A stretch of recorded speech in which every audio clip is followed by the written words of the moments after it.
Salut à tous, dans cette vidéo nous allons découvrir les bases du langage JavaScript. Alors le JavaScript est l'un des langages les plus populaires dans le monde de la programmation.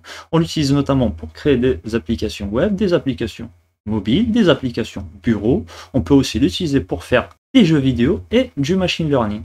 Alors pourquoi l'apprendre? Très simplement parce qu'il est très demandé dans le monde de l'entreprise et en plus il est très facile à prendre en main. Donc sans plus tarder, on est parti pour découvrir ce langage.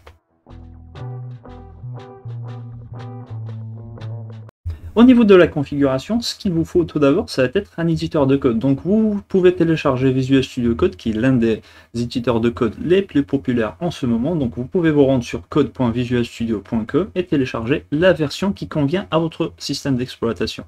Une fois que vous l'avez téléchargé, vous n'avez qu'à l'installer. Et aussi, je vous invite fortement à aller télécharger Node.js, qui est un environnement d'exécution pour le langage JavaScript.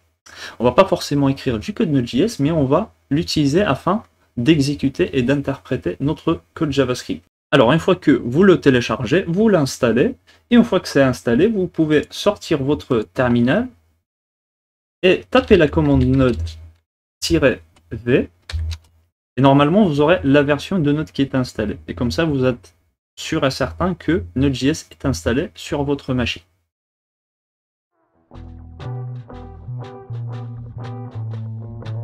Alors, on peut écrire le JavaScript de plusieurs manières. La première manière, ça va être de créer un fichier HTML. Donc, je vais créer un fichier qui s'appelle index.html. Et je vais mettre un template de base.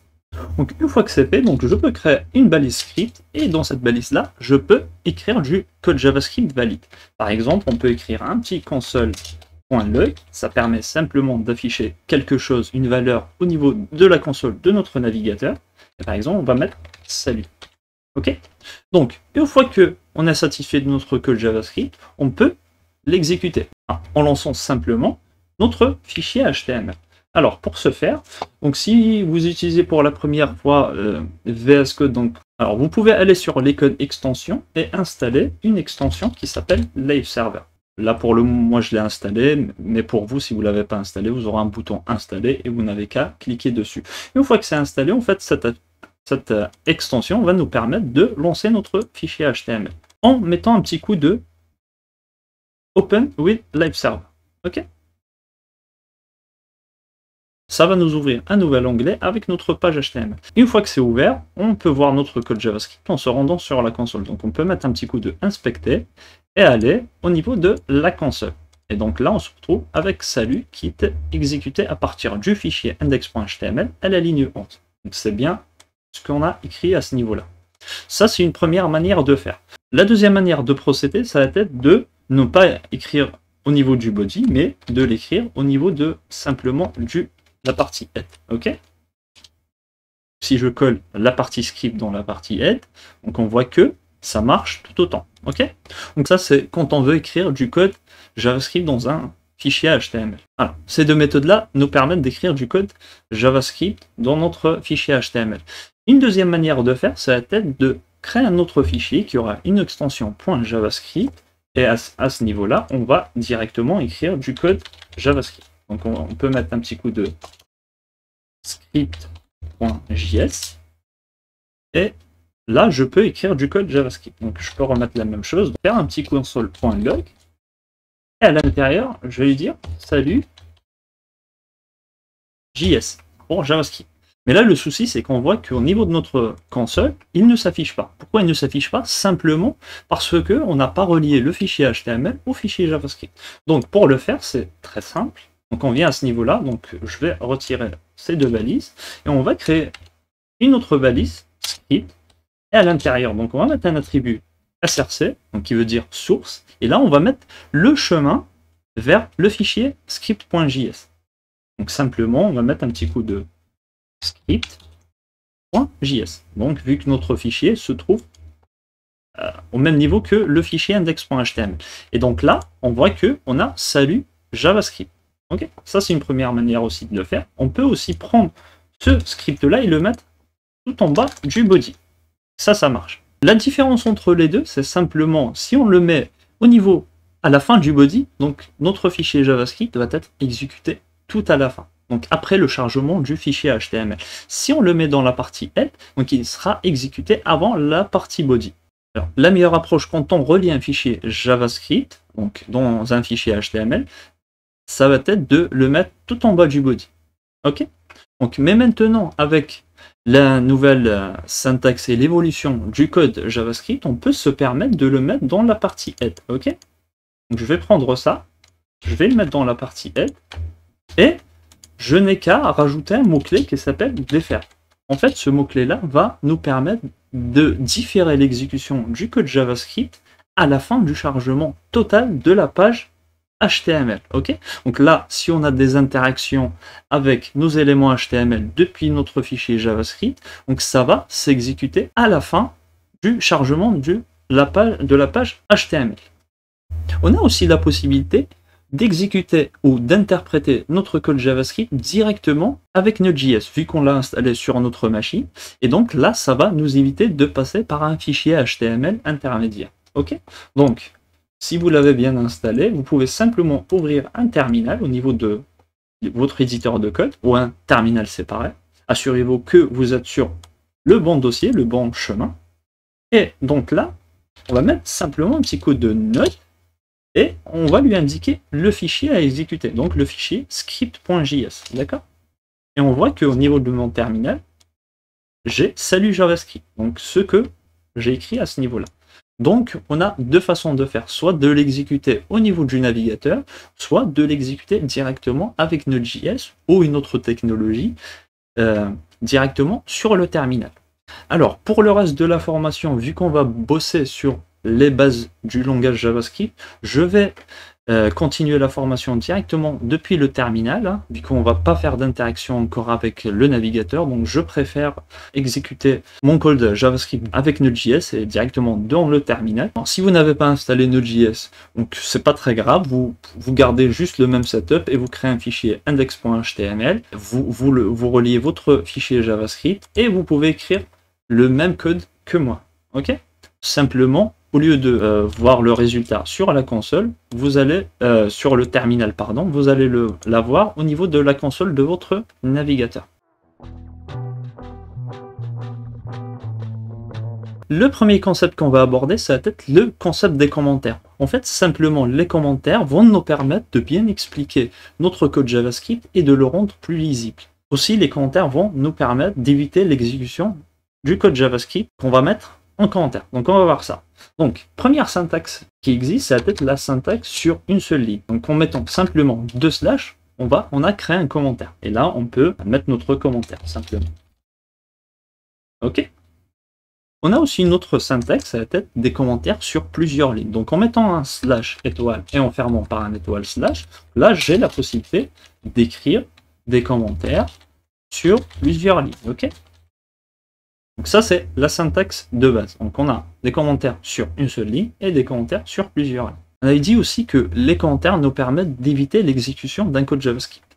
Ok, donc là, je vais écrire un code JavaScript qu'on avait vu tout à l'heure. Donc le console.log.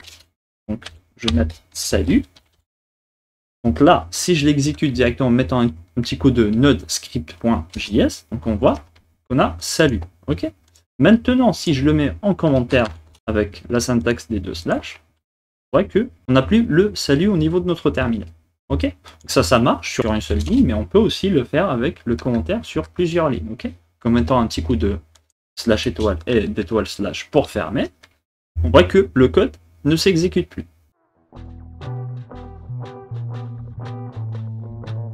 Les variables sont un concept très important dans les langages de programmation. En fait, simplement, les variables sont des boîtes ou des conteneurs qui nous permettent de stocker des données. Alors, les données peuvent être de type textuel, des nombres, etc. etc. On verra ça par la suite. Le principe, ça va être de stocker ces données-là afin de les réutiliser plus tard dans notre code. Alors, pour déclarer une variable, simplement, on a le mot-clé let, qui est le mot-clé de déclaration d'une variable en JavaScript. Après, on va lui donner un nom, peu importe, hein, variable par exemple h, et je vais lui assigner avec l'opérateur d'assignation égale une valeur. Par exemple, je peux lui assigner allez, 25. Ok, donc là, à ce niveau-là, j'ai stocké la valeur 25 dans une variable qui s'appelle h. Maintenant, si j'ai envie d'afficher le contenu de ma variable, je n'ai qu'à faire un petit coup de console.log et on va afficher ce qu'il y a à l'intérieur de la variable h. Ok. Maintenant, en mettant un petit coup de node script.js, en fait, ça va nous afficher ici, au niveau de notre terminal, 25. Ok. Donc ça, c'est pour la syntaxe de base. Hein. Donc on a aussi la possibilité en JavaScript de changer cette valeur-là en mettant simplement un petit coup de h. Et maintenant, j'ai envie de lui dire que maintenant h stocke 30. Ok. Maintenant, si je relance mon programme, donc j'ai 30. En fait, là, simplement, on a déclaré une variable. On lui a affecté une valeur 25. Après, on lui a dit, non, maintenant, h va valoir 30. Ok. Alors, petite précision, quand vous déclarez une variable avec le mot-clet let, et si vous voulez lui changer de valeur, vous ne faites plus le mot-clé let. Ok. Sinon, on aura une erreur. Simplement, vous appelez votre variable. Pourquoi? Parce que déjà la variable a été déclarée. Ok, on ne peut pas redéclarer une variable qui a déjà été déclarée. Alors, on a aussi un autre mot-clé qui s'appelle const, qui nous permet aussi de créer de variables, mais qui ont la structure de constante. Donc, par exemple, je peux mettre une variable constante qui s'appelle prénom. À l'intérieur, je peux mettre la valeur Julien. Ok, et là, je peux afficher le contenu de ma variable prénom. Donc, on relance un petit peu le programme et on a Julien. Sauf qu'à la différence du mot-clé let, le mot-clé const ne me permet pas de réaffecter, donc de changer la valeur de ma variable prénom. Si je fais un petit coup de prénom est égal à Toto et que je relance mon programme, on se retrouve avec une erreur donc, qui nous dit assignment to constant variable. Donc, on ne peut pas faire d'assignation, de réaffectation de valeur à une variable qui est déclarée avec le mot-clé const. Ça, c'est pour la différence entre le mot-clé let et le mot-clé const. On a aussi un dernier mot-clé qui est le mot-clé var, qui est un mot de déclaration d'une variable. Par exemple, je peux mettre nom et lui donner quelque chose. Par exemple, Dupont. D'accord? Donc là, je peux afficher le contenu de ma variable nom. Donc, si je réexécute le programme, donc on a et que je retire cette ligne-là parce qu'elle nous cause une petite erreur. Voilà, on a le mot Dupont. Alors, le mot-clé var est un ancien mot-clé de déclaration de variable. Avant, il n'existait que ce mot-clé-là pour déclarer une variable en JavaScript. Et avec les mises à jour du langage JavaScript, donc on a deux nouveaux clés qui est le mot-clé let et const. Maintenant, de nos jours, je vous conseille plus d'utiliser le mot-clé let et const et d'oublier le mot-clé var. Mais si vous tombez sur du code qui a le mot-clé var, sachez que c'est un mot-clé pour déclarer simplement une variable.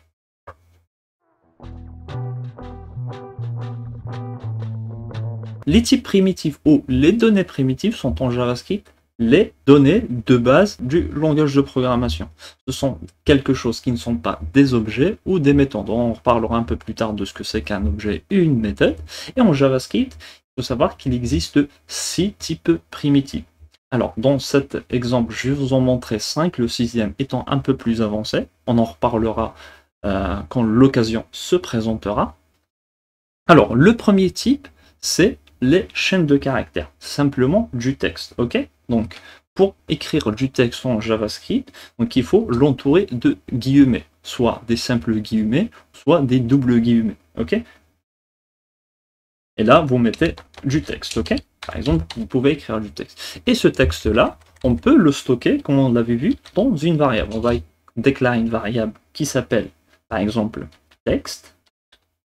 On va lui assigner la valeur texte, ok? Donc ça, c'est ce qu'on appelle une chaîne de caractères ou un string en anglais, ok? Une séquence de caractères. L'autre type qui existe, c'est les nombres. Donc on peut créer une variable âge, par exemple, qui va stocker un nombre. Par exemple, le 20. Alors, il faut savoir que les nombres, on ne va pas les mettre entre guillemets, sinon ça va être considéré comme du texte, et non pas comme des nombres. On peut performer des opérations mathématiques dessus. Ok? On a aussi la possibilité de stocker des nombres à virgule, okay? Ce qu'on appelle des nombres flottants. par exemple, je peux créer une variable qui s'appelle pi, et je vais lui assigner une valeur, par exemple 3.14. Alors, on ne va pas écrire 3,14 en langage de programmation, mais on va écrire 3.14 pour signifier que c'est un chiffre, un nombre à virgule. Ok? Donc ça, ce qu'on appelle des numbers. Ok? L'autre type primitif qu'on a, c'est les booléens. En fait, les booléens, c'est simplement deux mots-clés, soit true, soit false. Alors, par exemple, on va créer une variable, on va dire premium, et on va lui assigner une valeur booléenne. Par exemple, soit true, soit false. Ok?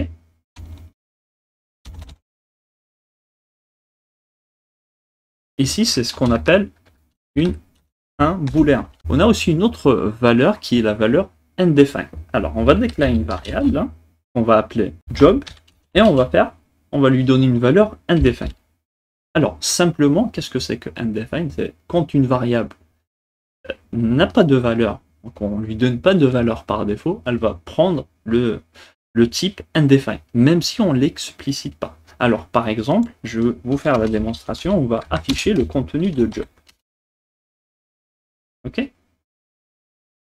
On lance notre petit programme et on a undefined à ce niveau-là. D'accord? Ça, c'est tout à fait normal parce qu'on a mis le mot-clé undefined. Mais par exemple, maintenant, si je le retire, ok, on a toujours la valeur undefined. Donc, quand vous allez déclarer une variable et que vous ne lui donnez pas de valeur, elle va prendre la valeur undefined par défaut. Ok?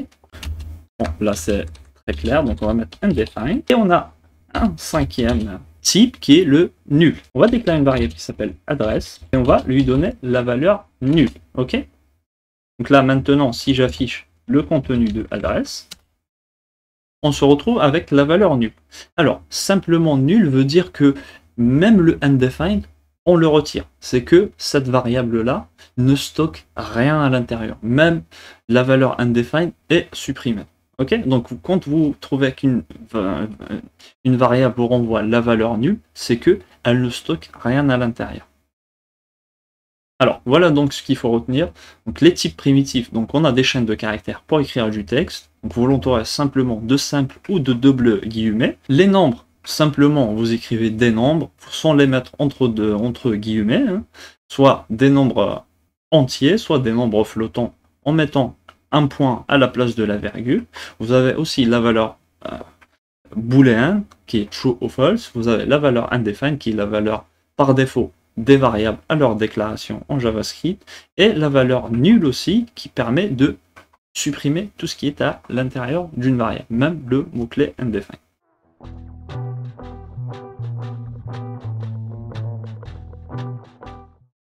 Alors maintenant on va parler des opérateurs. Il faut savoir qu'en JavaScript, il existe plusieurs types d'opérateurs. Donc on a vu un premier opérateur lors de la déclaration de variables. Par exemple, on déclare une variable âge et on lui assigne une valeur, par exemple le 25. Ça, c'est un opérateur d'assignation. Okay, donc on assigne une valeur à une variable âge. Donc ça, c'est une première des choses. On a aussi des opérateurs arithmétiques qui nous permettent de faire des opérations mathématiques. Imaginons que j'ai envie de rajouter 1 à 25, donc je peux faire 25 plus 1. Maintenant, si j'affiche le contenu donc, de ma variable h, je me retrouve normalement avec 26, ok? Et non pas 25 plus 1, ok? Je me retrouve donc, il va stocker le résultat de cette opération mathématique à l'intérieur de la variable h. De la même manière, je peux multiplier, par exemple, on va multiplier par 2. Donc là, normalement, on aura 50. Je peux faire de la division avec un slash, donc j'aurai 12,5. Je peux aussi faire de la soustraction, juste simplement avec un moins. J'aurai 23. Je peux aussi faire de l'exponentielle en mettant 2 étoiles, 625, voilà. On a aussi la possibilité de faire un modulo, donc avec le pourcentage. En fait, le modulo, c'est simplement le reste de la division euclidienne. Ok? Donc là, ça nous affiche 1. Alors, en fait, à ce niveau-là, donc il va faire 25 divisé par 2. Il va trouver 12.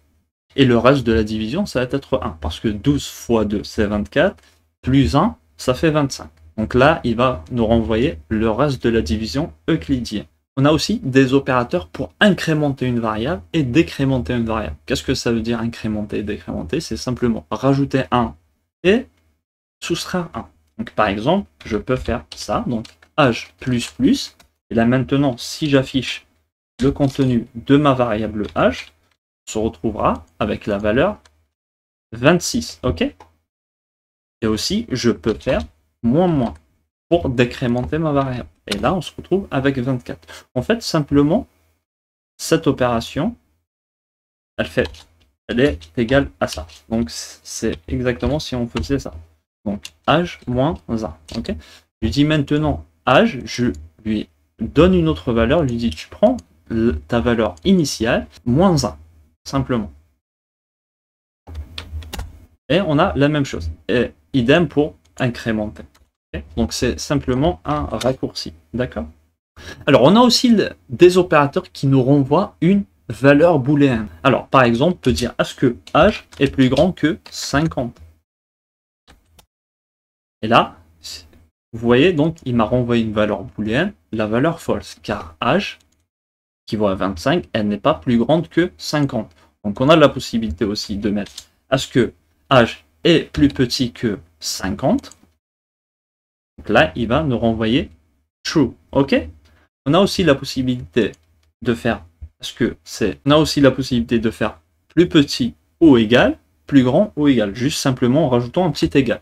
Ok? Et là, ça va nous renvoyer true car âge forcément est plus petit ou égal à 50.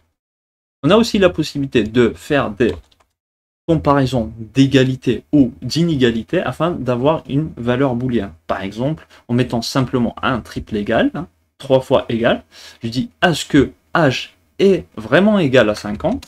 Et là, vous voyez, il me renvoie 50. Ça, donc on sait que âge n'est pas égal à 50. Et on a aussi la possibilité de lui dire est-ce que âge n'est pas égal à 50 en mettant simplement un point d'exclamation et 2 égal. Et donc là, si je relance, donc on se retrouve avec le mot clé, avec la valeur booléenne true. Pourquoi? Parce que âge n'est pas égal à 50. Donc voilà un petit peu pour ce qui est des opérateurs en JavaScript. Donc il existe d'autres opérateurs en JavaScript qu'on découvrira au fur et à mesure. Mais pour le moment, donc on sait qu'il y a des opérateurs d'assignation, d'affectation de valeurs avec le égal. On sait qu'il y a des opérateurs arithmétiques pour multiplier, pour faire des opérations mathématiques. On sait qu'il y a aussi des opérateurs qui nous renvoient une valeur booléenne, soit true, soit false. Si on compare l'égalité, l'inégalité, est-ce qu'une valeur est plus grande qu'une valeur? Est-ce qu'une valeur est plus petite qu'une valeur? Est-ce qu'une valeur est plus grande ou égale à une valeur? Ou est-ce qu'une valeur est plus petite ou égale à une valeur?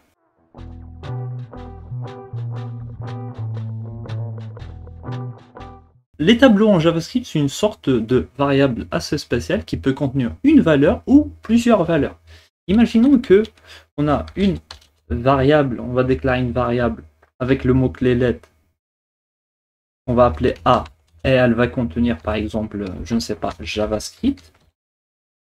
Une autre variable, on va appeler B, qui va contenir, imaginons, C++, et une autre variable qui va contenir, par exemple, Ruby. Ok? Ces trois-là, ce sont des langages de programmation.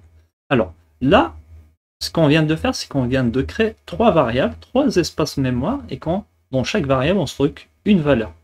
Alors, les tableaux vont nous permettre de faire une sorte de raccourci et de stocker simplement ces trois valeurs-là, à savoir JavaScript, C++, Ruby ou même d'autres valeurs, directement à l'intérieur d'une seule et unique variable. Alors, comment ça va se traduire? Simplement, je vais créer une variable que je vais appeler langage, et cette variable-là, elle vaudra un tableau, donc c'est avec cette syntaxe-là qu'on va créer un tableau, donc c'est des crochets, et à l'intérieur, je peux simplement mettre JavaScript,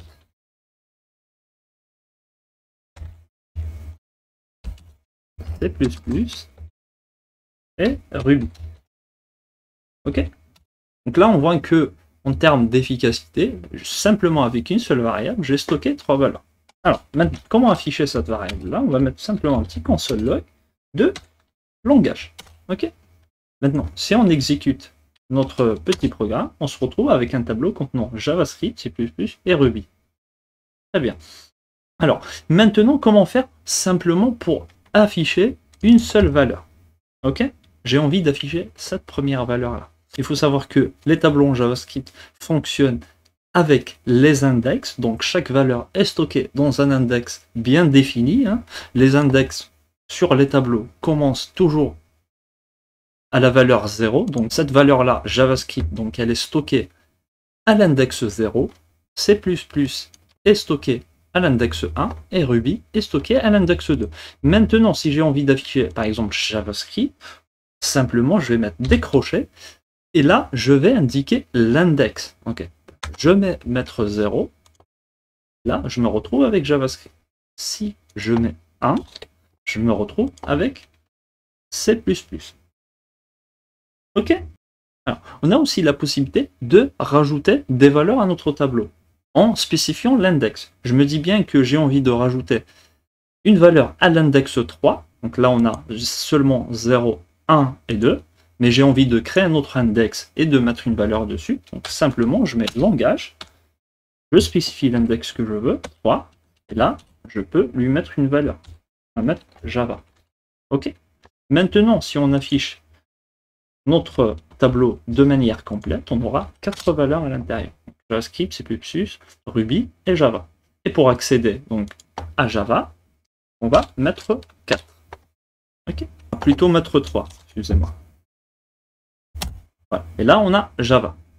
On a aussi la possibilité d'écraser certaines données qui sont déjà définies à l'intérieur de notre tableau. Imaginons que j'ai envie de remplacer C++ par Kotlin. Donc, je vais mettre un petit coup de langage. Je regarde bien l'index 0, 1, donc c'est 1. Là, je lui dis maintenant, à l'index 1, tu vas stocker non plus C++, mais Kotlin. D'accord? Maintenant, on affiche notre tableau. On se retrouve avec Kotlin au lieu de C++. Alors là, on a stocké des chaînes de caractères, mais on a aussi la possibilité de stocker plusieurs types de valeurs. Par exemple, je peux rajouter ici valeur 80. Je peux stocker un booléen false, par exemple. Je peux stocker quelque chose qui s'apparente à nul. Je peux stocker undefined. Tous les types primitifs qu'on avait vus, on peut les stocker. Par exemple, un nombre à virgule, 3.14. Maintenant, si on réexécute notre programme, donc on voit qu'on n'a pas d'erreur au niveau de notre terminal et que le tableau s'affiche bien. Les tableaux en JavaScript peuvent prendre plusieurs valeurs. Donc on a vu les chaînes de caractères, les nombres, les booléens, nul, undefined. Ça ne lui pose pas de problème. Là, on a les prémices de ce que c'est que les tableaux. Je referai une autre vidéo qui sera consacrée au tableau. On verra les tableaux de manière exhaustive. Il sera la même chose aussi pour les chaînes de caractères, pour les nombres, parce qu'il y a beaucoup de choses à découvrir. Et là, juste pour le moment, on reste sur quelque chose de basique.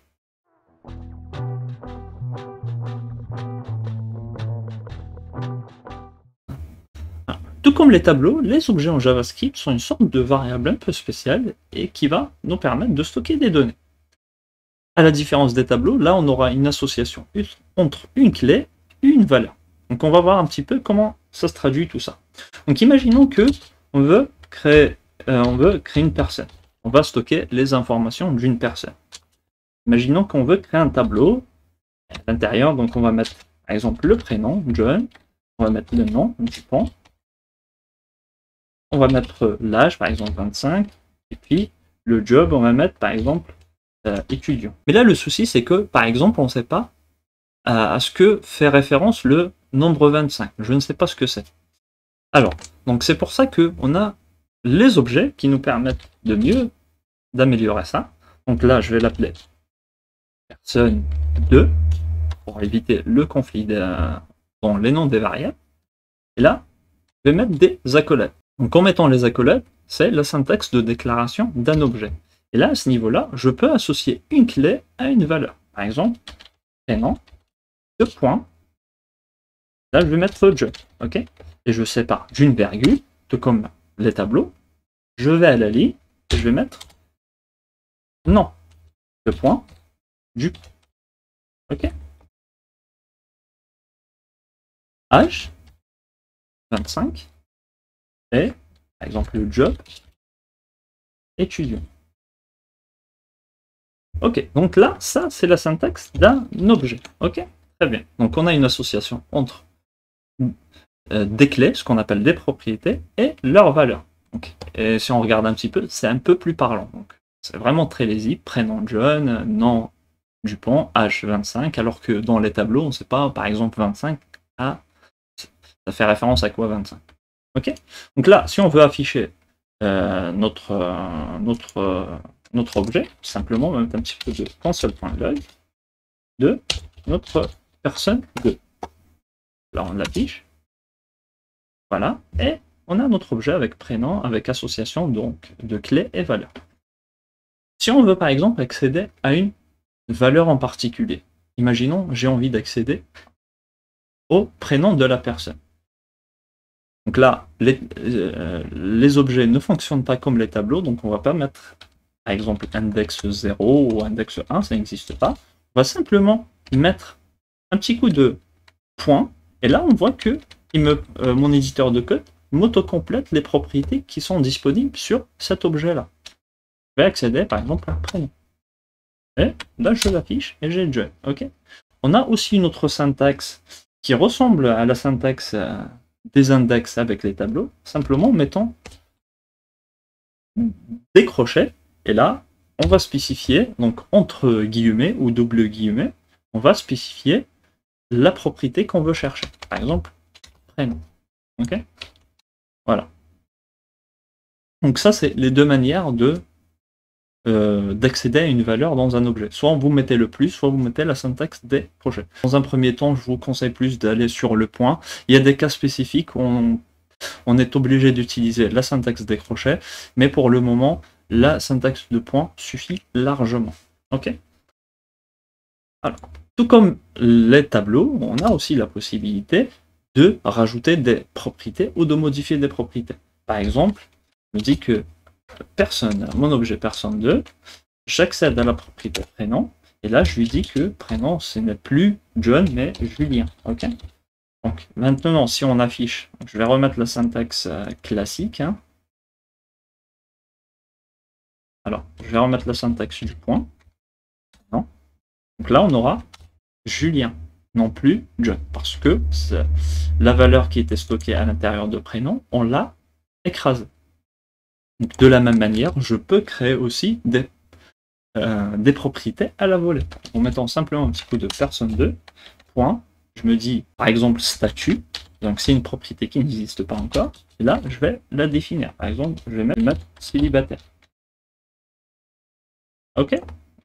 Donc là, si on affiche notre objet dans son entièreté, on se retrouve avec la clé statut qui a été rajoutée avec la valeur célibataire. Et tout à fait, je peux accéder aussi à statut à ce niveau-là. D'accord?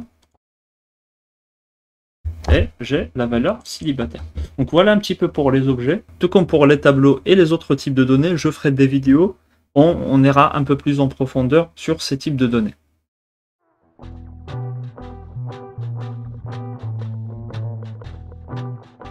Alors, les conditions en JavaScript vont nous permettre d'exécuter ou d'interpréter ou de performer du code basé sur la condition qui a été fournie. Est-ce que quelque chose est jugé comme étant vrai, quelque chose est jugé comme étant faux, etc. Ok. Donc, imaginons que on a une variable âge que je vais définir à 18. Ok. Et là, si on veut poser du code qui sera affiché de manière conditionnelle, on peut utiliser le mot-clé if. On va mettre des parenthèses et à l'intérieur, on va spécifier la condition qu'on veut traiter. Par exemple, est-ce que âge est supérieur, par exemple, ou égal à 18. Et cette condition-là est vérifiée, donc on va par exemple afficher quelque chose. On va mettre un console log, j'ai le droit de vote. Ok. Sinon, donc si cette condition-là n'est pas vérifiée, donc on a un autre mot-clé qui est else.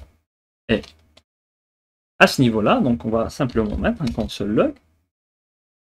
Je n'ai pas le droit de vote. Ok? Donc maintenant, si on exécute ce petit programme, on aura normalement cet affichage-là. Pourquoi? Parce que âge, la variable âge contient 18, et là, à ce niveau-là, on lui dit est-ce que âge est supérieur ou égal à 18? Elle n'est pas supérieure, mais elle est égale. Donc, ce code-là va être affiché. Ok? Donc là, j'ai le droit de vote. Imaginons qu'on change maintenant la valeur et qu'on la mette à 10 ans. Donc là, 10 n'est clairement pas supérieur ou égal à 18. Donc ça va être ce bout de code-là qui va être affiché. Ok? Donc là, je n'ai pas le droit de vote. Donc c'est comme ça qu'on utilise plus ou moins les conditions. On a aussi la possibilité d'intercaler d'autres comportements avec, par exemple, le else if. Ok? Qui veut dire sinon si. Et là, par exemple, on peut mettre âge. Par exemple, on dit s'il est égal à 18 ans, avec le triple égal. Là, à ce niveau-là, on peut faire un petit coup de console log. Je viens d'avoir le droit de vote. Ok? Et donc, là, à ce niveau-là, on peut rectifier cette condition. On lui dit que, là, on va remettre à 18. C'est âge est supérieur à 18. Donc on aura j'ai le droit de vote. Sinon, si âge est égal à 18, donc là on aura ça. Donc je viens d'avoir le droit de vote. Sinon on aura je n'ai pas le droit de vote. Maintenant, si je relance, on voit que je viens d'avoir le droit de vote.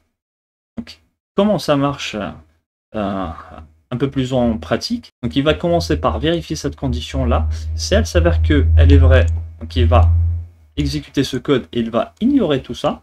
Sinon, elle est considérée comme étant false. Donc il va descendre à ce niveau-là. Donc ça, si c'est vrai, donc il va exécuter ça et ignorer cette dernière ligne-là. Sinon, simplement, il va exécuter ça comme valeur par défaut. Il faut savoir aussi qu'on peut enchaîner les else if. Ok? Alors, tout comme le if else qui nous permet d'exécuter du code selon une condition, on a aussi une autre manière de faire les choses, c'est avec le mot-clé switch. Ok? Donc là, on peut déclarer à l'intérieur la valeur qu'on veut juger, par exemple âge. Donc je vais recréer cette variable-là. On met un petit coup de lettre âge est égal à 18. Et après, on ouvre simplement des accolades et on a un autre mot-clé, case. Ok? Donc, ce qui veut dire cas. Dans le cas où âge est égal par exemple à 18. On va mettre 2 points. Après, je peux performer une action. Par exemple, on peut afficher quelque chose. Je viens d'avoir le droit de vote. Comme pour le if-else, on a la possibilité d'enchaîner les cas. Donc avec le mot-clé case, par exemple, on va mettre 19 à l'intérieur, donc on va mettre notre expression. Là, on va mettre ce qu'on veut. Donc, après, on peut aussi rajouter un autre case pour un autre cas. Par exemple, dans le cas où la variable âge vaut 20, on peut, par exemple, performer une autre tâche, etc., etc. Et, alors, tout comme pour le if-else, on a la possibilité d'avoir une valeur par défaut. Donc, avec le if-else, c'est la valeur, donc c'est le else qui va nous servir comme valeur par défaut. Et dans les switch cases, on a le mot-clé default. On met simplement 2 points et on va exécuter ce qu'on veut exécuter. Ok? Par exemple, par défaut. Imaginons qu'à ce niveau-là, donc je rajoute simplement 19. À ce niveau-là, je vais mettre 20. On va exécuter ce bout de code en mettant un petit coup de note et .js. Ok? Si on regarde un petit peu notre terminal, on voit que toutes les valeurs s'affichent. Donc je viens d'avoir le droit de vote, 19, 20, et puis la valeur par défaut. Donc, contrairement au if-else, le souci avec le switch case, c'est qu'il ne s'arrête pas à la première occurrence qu'il va trouver. Normalement, techniquement, il aurait dû s'arrêter à 18. Donc si on veut l'arrêter à ce niveau-là, on va rajouter un mot-clé derrière, à la fin de chaque cas. en mettant un petit coup de, donc c'est un mot-clé, break. Ok? Donc là, en mettant des breaks chaque cas, on va résoudre ce problème. Ok? Voilà, tout simplement. Mais alors, sur défaut, on ne va pas le mettre. Hein.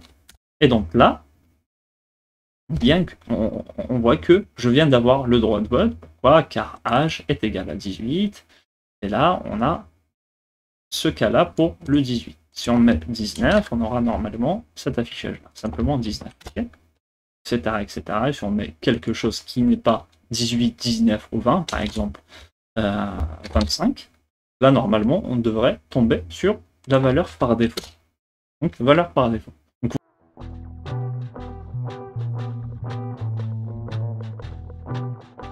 les boucles en JavaScript vont nous permettre d'exécuter un bout de code ou un bloc de code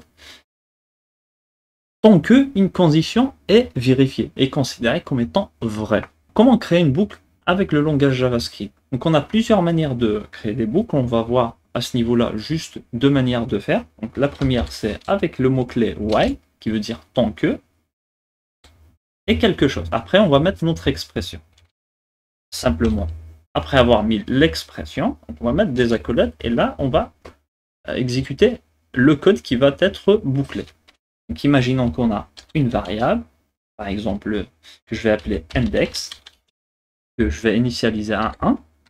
Là, je lui dis que tant que index est inférieur à 11, ok, moi la valeur de index avec console.log de index. Ok. Donc là, on va faire un petit point. Si on exécute notre programme de cette manière-là, on va tomber sur ce qu'on appelle une boucle infinie.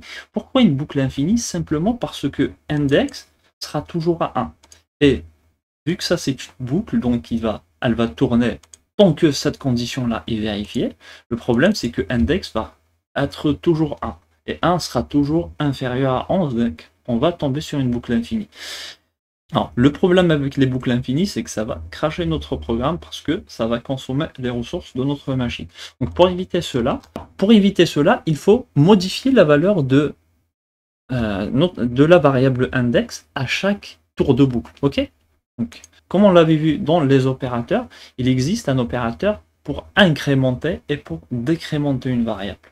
Alors à ce niveau-là, si on s'amuse à décrémenter la variable, le problème c'est que on va toujours être dans une boucle infinie. Parce que cette variable-là vaut 1, on va afficher le console.log, on va afficher donc la valeur de index, et puis on va soustraire 1 à notre variable index. Donc elle va valoir 0. 0, ça va être toujours inférieur à 11. Et puis on aura moins 1, moins 2, etc. etc.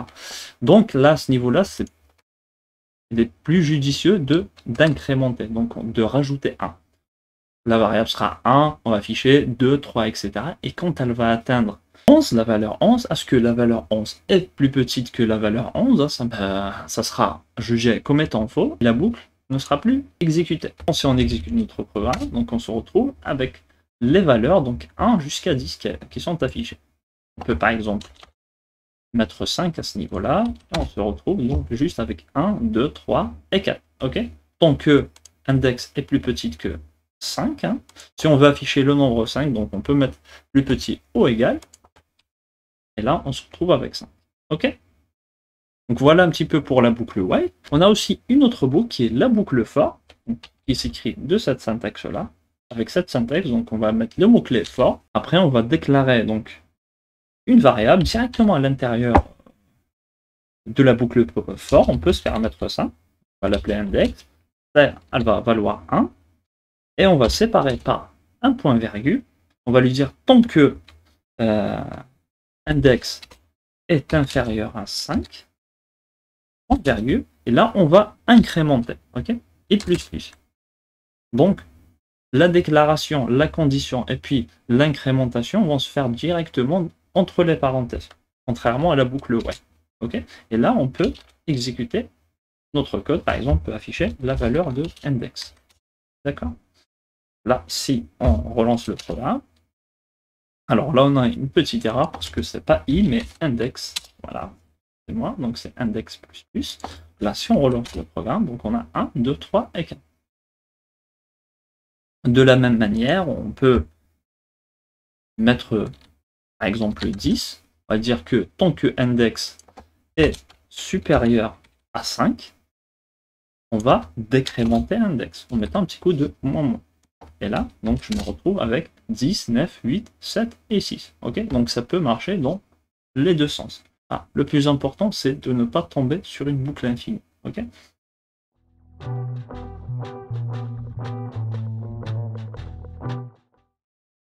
Alors, les fonctions JavaScript, c'est simplement un bloc de code qu'on va créer pour performer une certaine tâche ou nous retourner une valeur. Ok. Alors, pour créer une fonction, c'est très simple. On a le mot-clé function. On va lui donner un nom, par exemple bonjour, et on va mettre des parenthèses. Après, on va mettre des accolades. Et à ce niveau-là, on peut exécuter une tâche. Par exemple, afficher, par exemple, bonjour. Simplement. Ok. Donc maintenant, si on exécute notre code, on va voir que rien ne se passe.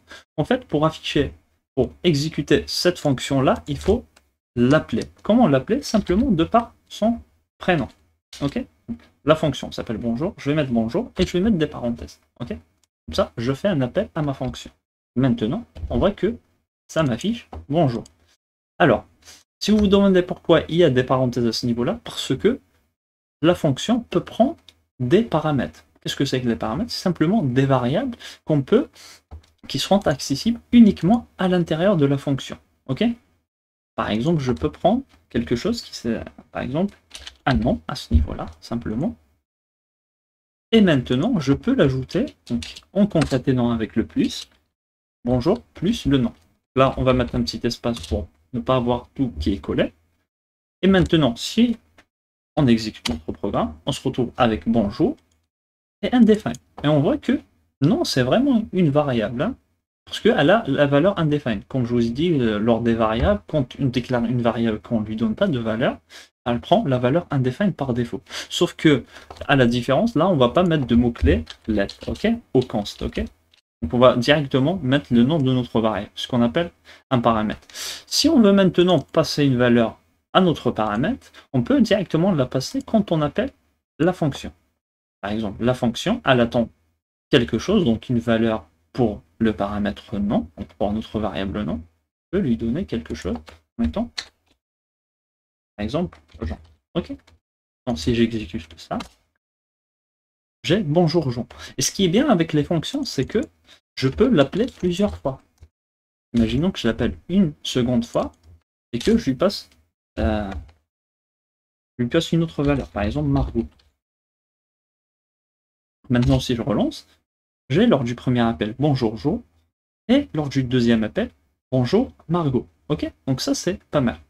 Alors, ça, c'est le premier type de fonction, ce qu'on appelle une fonction qui est exécute une tâche. On a aussi des fonctions qui vont nous retourner des valeurs, qui vont faire un certain traitement et nous retourner une valeur pour qu'on puisse l'utiliser un peu plus tard sur notre code. Ok. Donc, imaginons que je vais créer une autre fonction, par exemple, calcul, et ma fonction va prendre deux paramètres, par exemple, un nombre 1 et un deuxième nombre, ça part avec des virgules, et juste après, donc on peut retourner une valeur, calculer une valeur et la retourner. Avec le mot-clé return, qui est un mot-clé réservé en JavaScript, là on va mettre un petit coup de num par exemple, plus num2. Ok. Cette fonction va simplement calculer la somme de num1 plus num2. Ok. Et là, quand je vais l'appeler, on voit que j'ai num1 et num2. Donc, il faut que je donne des valeurs à ces deux paramètres-là. Par exemple, je peux lui donner 5, je sépare d'une virgule, et 10. Et donc, ma fonction va me retourner le calcul de 5 plus 10. Maintenant, si on exécute notre programme, on ne va rien voir. Sauf que, derrière les coulisses, cette fonction-là a bien retourné 15. Comment avoir la valeur de retour? Simplement, on peut créer une variable qu'on appellera résultat, et à l'intérieur, je stocke simplement la valeur de retour de la fonction calcul. Ok. Maintenant, je peux mettre un petit maintenant, on peut mettre un petit console log pour afficher ce qu'il y a à l'intérieur de résultat. Donc là, on se retrouve avec 15. Ok. Donc, si le but, c'est juste d'afficher la valeur de retour de calcul, on n'est pas obligé de passer par une variable intermédiaire. D'accord? On peut simplement, au lieu d'afficher le résultat de la variable intermédiaire, on peut directement afficher la valeur de retour de calcul en lui passant, par exemple, 5 et 10 toujours. Là, normalement, on aura 15. C'est exactement la même chose. Donc voilà un petit peu pour les fonctions. Je sais que c'est assez basique et assez sommaire, mais ce qu'il faut retenir, c'est que on a des fonctions qui vont exécuter une certaine tâche, qui vont rien retourner, et on a des fonctions qui vont exécuter et faire un traitement et nous retourner une valeur. Merci d'avoir visionné cette vidéo sur les bases du langage JavaScript. N'hésitez pas à vous abonner à la chaîne si le contenu vous plaît. Je ferai de nouvelles vidéos, on va rentrer un peu plus en détail sur tous les concepts qu'on a vus dans cette vidéo-là, et on ira même un peu plus loin.